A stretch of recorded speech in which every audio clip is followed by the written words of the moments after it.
through the vacuum treatment process, I took that bulb off of the pump and I placed it on the electric current. And there was light, but there were many breathless moments, I can assure you, while we waited to see if it would just burn out like so many others had thousands of times before, but it didn't. So there we were, upstairs in the lab, my men and I just sitting there watching that glowing light. Now, we were waiting to see how long it was planning on burning, so what did we do? Well, we watched. And we watched. And we watched. And the longer it burned, the more fascinated we became. None of us even went to bed. And as the hours passed, that fascination turned into elation. And when it finally made it to 13 and a half hours, I realized the first practical incandescent lamp had been born. The problem was solved. Finally, a lamp was produced that had true commercial promise. So then, in November, I announced that the first public lighting demonstration would take place on New Year's Eve.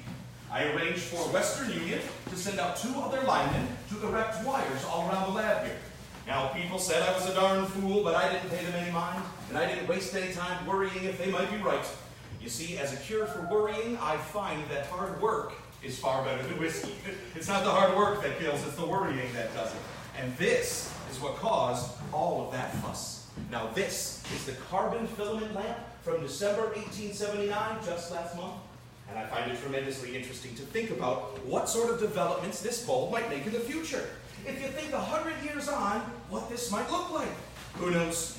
Maybe in the future someone will have devised an entirely new system, perhaps one that doesn't even use electricity. Maybe all my achievements will just fade into obscurity and no one will even remember my name. Certainly hope history treats me more kindly than that. So folks, as you all know, the first public lighting demonstration took place last evening, and people begged me to call it off. They feared that if I were to fail, it would do great damage to my career and to my credibility, but well, I knew it was too late to call it off, and besides, I did my homework, I had some faith, I believed that it would work. So last night, folks, even though the weather was stormy, I made believers of over 3,000 visitors that poured into this complex, and they were lined up all down Christie Street.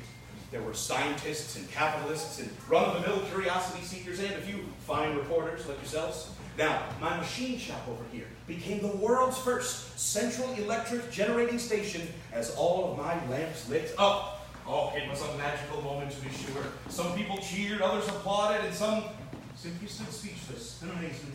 I even saw a few tears trickle down the cheeks of some sentimental souls. It was quite a night.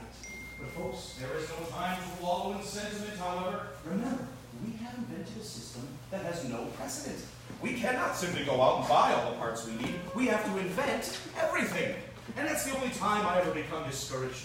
When I think of all the things I would like to do and the little time I have in which to do them. The only thing I ever lose patience with is this clock. Its hands just move too fast. For you see, time is the only true capital that any human being can really have. And it is the one thing that we can least afford to waste